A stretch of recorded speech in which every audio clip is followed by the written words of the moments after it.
Welcome back to Lenz's Comic Corner, classic slash non-classic. This is episode number 1002 and Doubleshot number 896.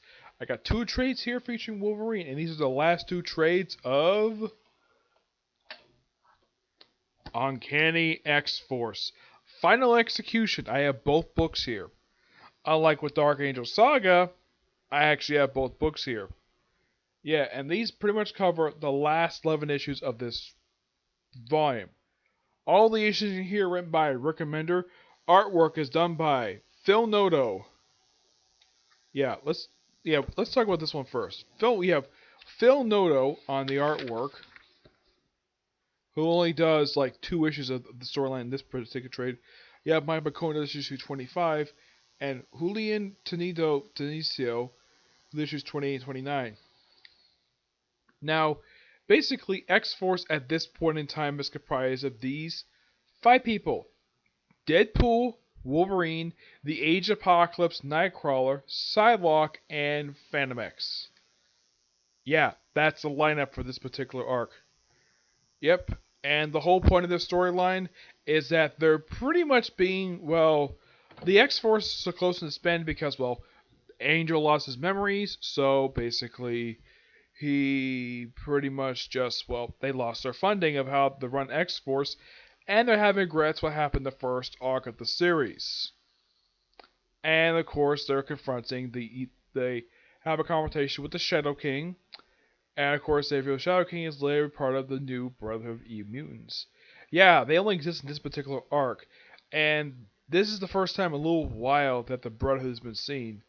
I mean, this is, I think, the last time I can think they show up prior to the storyline. Let me think here about that. The last non-physical time they show up in Marvel Comics, because they make very rare appearances. Let me think here. I think like the last non-official time I can think of they did show up was, off the top of my head, I think it was probably back when Chuck Austin wrote X-Men. It's probably like the last unofficial time that Brotherhood basically showed up. This Brotherhood is unique. It has only 2 people who were previously part of the actual Brotherhood, part of this lineup. Everybody else is basically brand new. Well, mostly except one is basically the first another character. Yeah, this verse consists of a guy called Skinless. I'm not going to show what the guy looks like because he's absolutely disgusting. He's a guy with no skin. He has these tentacles coming out of his body to try to kill people. He's an absolute disgusting character, and thank God he only comes in the series.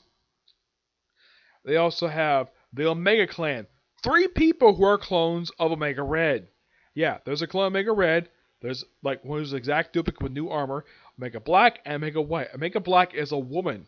Yes, they cloned Omega Red, one of the biggest X-Men villains of the 90s, into a woman.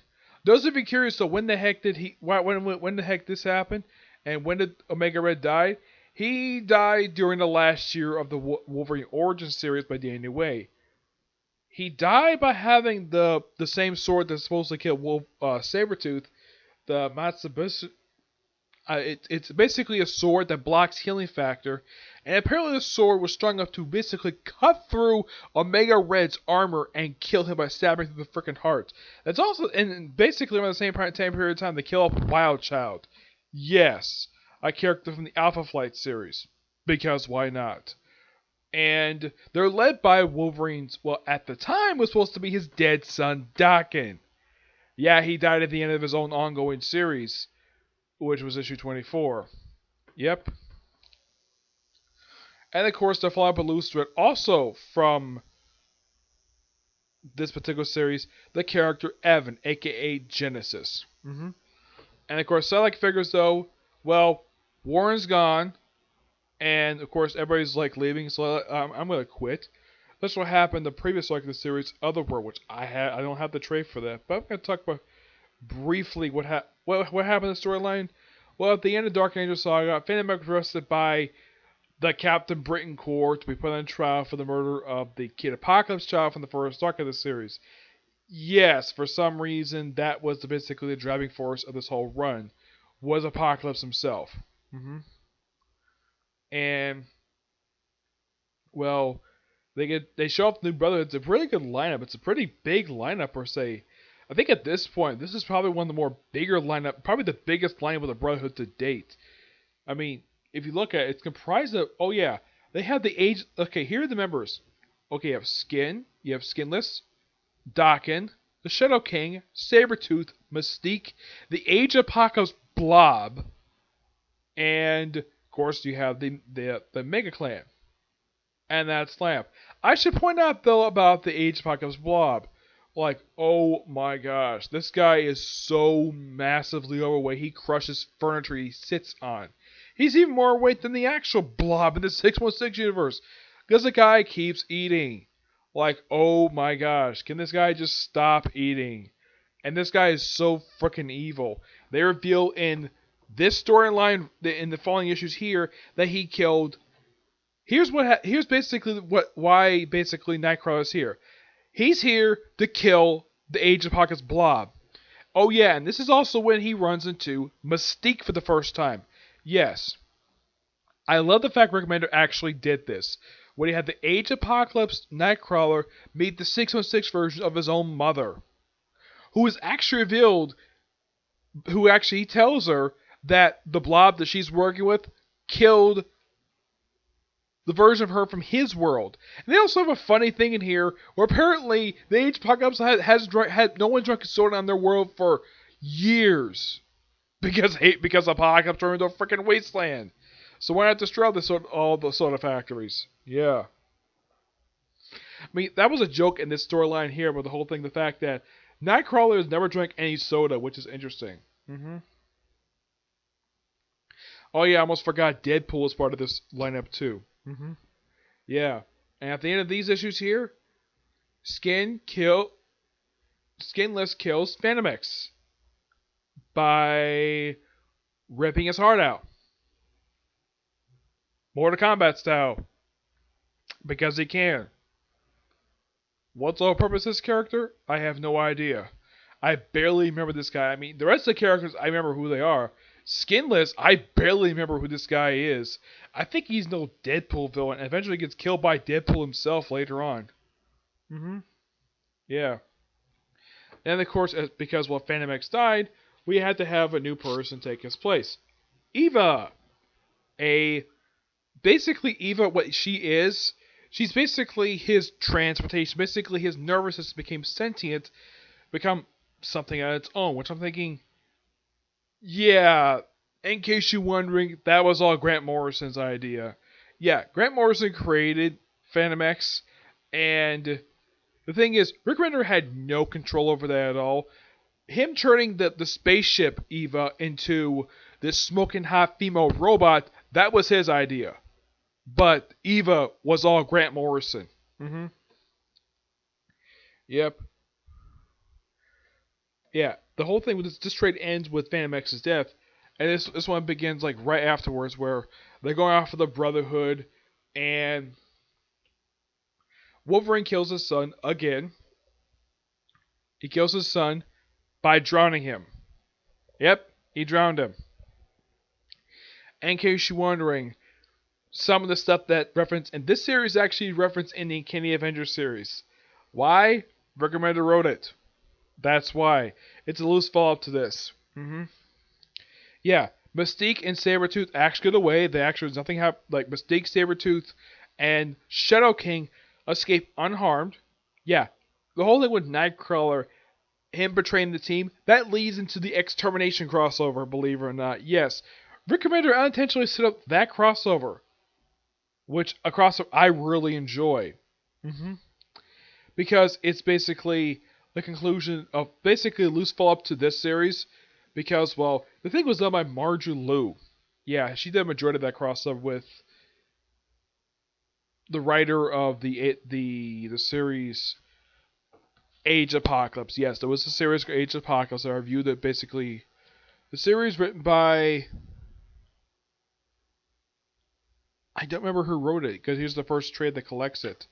Yeah, this is actually, believe it or not, there was actually a trade I did review of that collected the entire 14-issue series, which also included the crossover Extermination, which I thought was fantastic. They included that. At least Marvel has balls to include part of a crossover.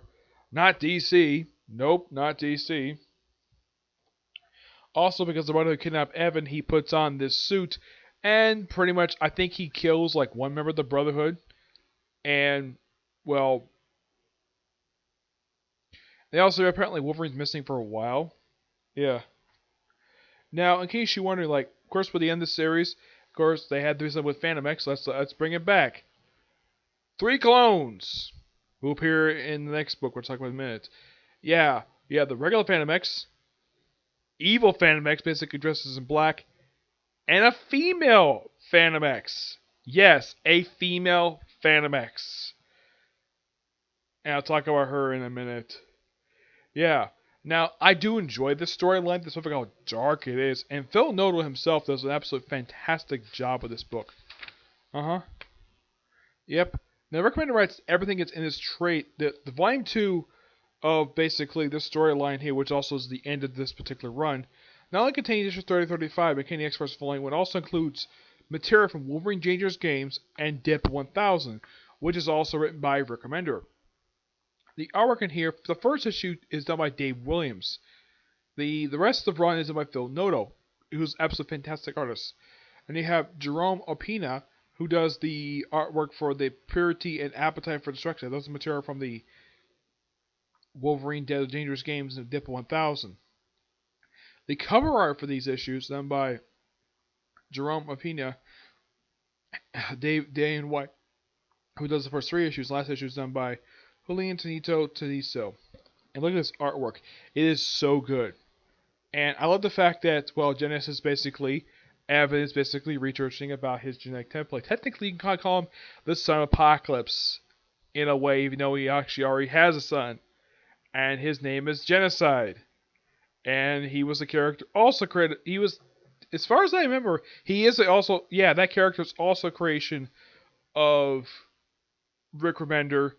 And supposedly he got killed off during Uncanny Avengers, and he came back for some reason. I don't know why. Of course, at the end of these issues, like, X-Force gets disbanded.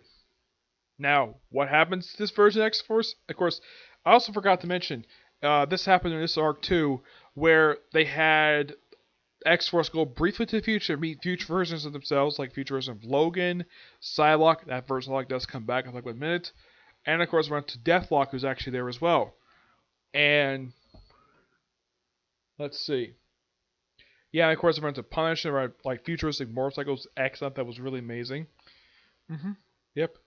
I gotta hand it to Rick Remender. This storyline was fantastic. Great way to end this one, but I'm not done with this series yet. I still got roughly about 2 trades left to review, and then I'll get my final thoughts on this whole run. But what happened to these characters after this series ended?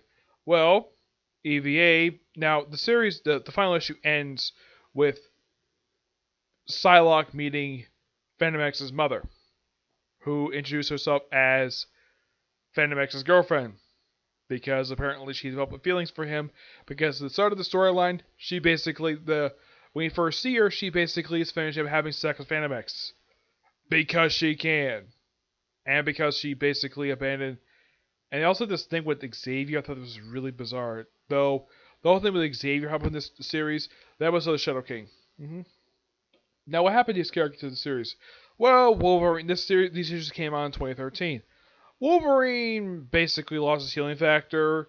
This, of course, said before he's lost his healing factor. And he started dying, and then he died the following year. Killed by Charles Soule in Death of Wolverine series. Brought back in Marvel Legacy, though he did probably explain his resurrection in the Wolverine series. Also done by Charles Soule. Deadpool went off to his own series, did whatever. Let's see. Age of Apocalypse Nightcrawler. After the storyline, the Exterminated died. Yep, that's basically what happened to him. As for what happened with Fantomex, oh boy, this is quite interesting. Okay, so apparently Psylocke, it's revealed in the next volume of X-Force, because she brought back X-Force, basically based on a lady with Bishop. Yeah, it's revealed that she actually was with the original Fantomex for a brief period of time, and then she broke up with him, and then she started sleeping with the female Fantomex, basically making Psylocke bisexual. Yes, and that was Sam Humphries who did that, outing Psylocke as bisexual, though the female Fantomex is the only woman she's ever slept with. Yep. And here's kind of something really weird. Like, before the end of that particular volume, which ended after just I think it was like 15 issues, I think it was. That was the last time we saw the other two Fantomexes. Fantomex will still occasionally appear in the Marvel Universe. I think the last time he appeared, off the top of my head, was... It's been a while. I think the last time I think he may have appeared was back in like Extreme X, was in Exterminated, maybe. I'm not really sure. Not Exterminated, like either Extermination or it was 8 Humans vs. X. It's been a while since I've seen him. He hasn't done very much.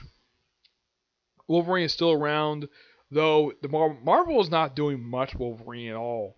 Yes, since his return, what have they done with him? Well, they give him a couple miniseries, a few one-shots, and appearing in the Uncanny X-Men book, which just ended, though he's also appearing in the current new era for Jonathan Hickman. I'm hoping it's an ongoing series because Wolverine always deserves an ongoing series. Deadpool, of course, still around this very day. Still have he did have an ongoing series, but it ended. But the series is coming back after the Powers of X, and the House of X miniseries done by Jonathan Hickman, which I'm so happy with that. Psylocke basically was a constant presence in the X books. As far as I can tell up until recently, I'm trying to think. I think the last time she physically showed up in the comic book. Let's see. She didn't show up in Gold. She was absent for that series. I don't remember the last time she showed up. Because it's been a while, so I don't remember exactly the last time she showed up. Evan, of course, still occasionally showed up. Heck, he was even part of the X-Men, all-new X-Men series done by Dennis Hopeless. He was in that book, where he basically was one member of the team in that book. And then once the book was relaunched, he basically fell into obscurity. Yeah, it's unknown exactly what happened to him, though it was a brief thing during Access where he basically became Apocalypse himself because of the inversion stuff, because he was on Genosha for some reason. I don't know why, but he was. Yeah, that was Rick Remender's doing as well. Yeah, it seems like all the weird stuff that happens to Evan is all done by Rick Remender. Mostly anyways, though him beating his genetic template, that was Dennis Hopeless. Yeah, that was Dennis Hopeless doing that. Yeah, Rick Remender had nothing to do with it because by the time that happened, Rick Remender already left the company. Yeah, Rick Remender has not done a comic book for Marvel Comics since 2015. Yeah, what has he done since then? Well, he's in the Black Science series for Image. That's simply what he's doing now because after this book ended, he managed to stay with Marvel Comics for about 2 more years before he left. Thank you, Axel Alonso, for basically forcing out a good writer like Rick Remender. Though I'm glad Jonathan Hickman came back. Yeah, that's one of the dumb things about Axel Alonso's run. When he was the editor-in-chief of Marvel Comics, he drove up, during his era, a lot of really good writers left Marvel Comics. Like, almost everybody left, except for Mark Waid and Jason Aaron. Yeah, with the exception of these two, everybody else left. Bendis basically left after he did. And Bendis was one of the last really big names at Marvel. Currently, it's just, currently working at Marvel has been there for a long time. It's just Jason Aaron and Mark Waid. That's basically it. Though there's really still good names at Marvel Comics. People like Matthew Rosenberg, he's one fantastic writer. Chip Zdarsky, Gail Simone's working at Marvel Comics. She recently did the Domino series, though she's basically at Dynamite now doing the death-defying Daredevil.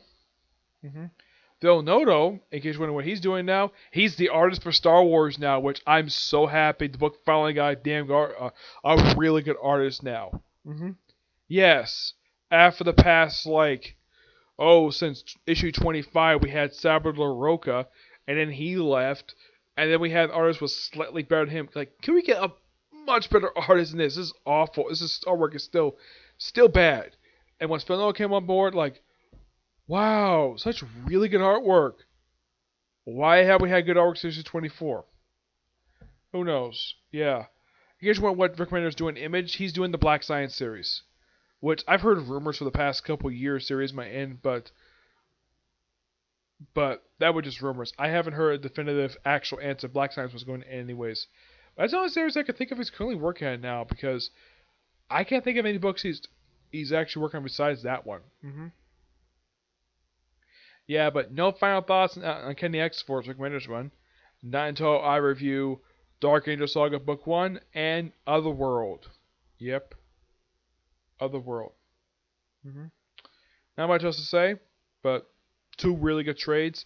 Storyline's fantastic. It's a great way to end the series.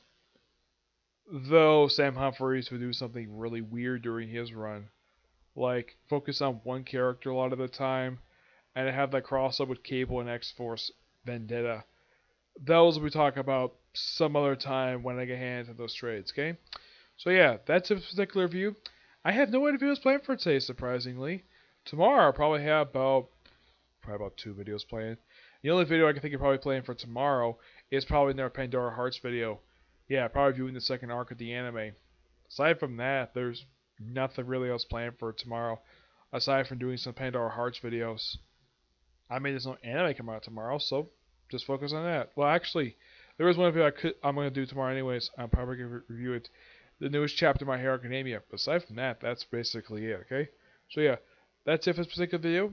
So I'll see you all tomorrow with my review of part 2 of Pandora Hearts and newest chapter of My Hero Academia. And I think that's it, okay? See you in the next video. Bye.